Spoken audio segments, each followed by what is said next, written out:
Virginie Efira était l'une des précieuses invitées de la cérémonie d'ouverture de la 19e édition du Festival international du film de Marrakech. L'infatigable actrice de 45 ans a brillé sur le tapis rouge marocain ce 11 novembre 2022 dans un élégant costume en velours noir, le col noué par un ruban et les cheveux détachés.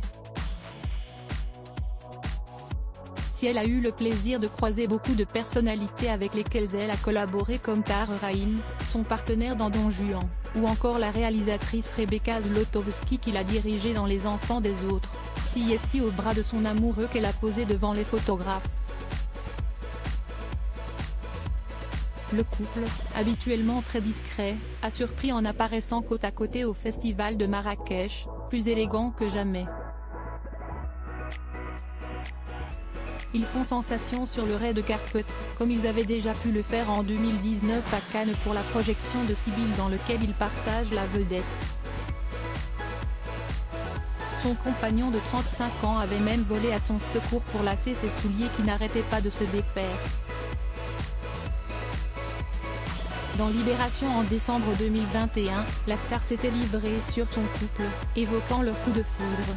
Si est-il très bizarre de tomber amoureux quand on joue la perversion et l'inceste, avait-elle ainsi commenté en parlant de son rôle dans Un amour impossible, de Catherine Corsini. La maman d'Ali, 8 ans, née de sa précédente relation avec Mabrouk El Mekri, et son compagnon ne se sont depuis plus jamais quittés.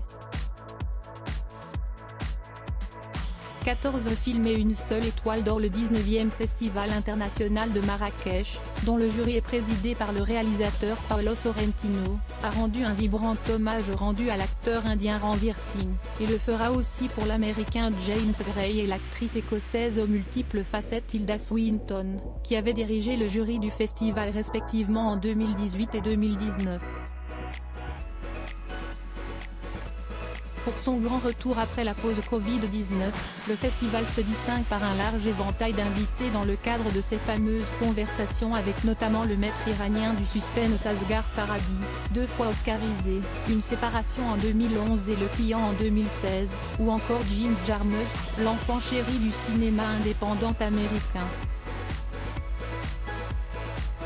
Les festivaliers investiront des lieux emblématiques de la Ville Rouge pendant 8 jours, 11 au 19 novembre, comme la place Jemaa El Fna où seront projetés en plein air des films honorant la science-fiction avec les récents Dune, 2021, de Denis Villeneuve ou Ad Astra, 2019, de James Gray. En marge des festivités, le FIFEM organise, et ce, depuis 2018, les Ateliers de l'Atlas, un programme de soutien aux jeunes cinéastes d'Afrique et du Moyen-Orient porteurs de projets en développement et de films en post-production.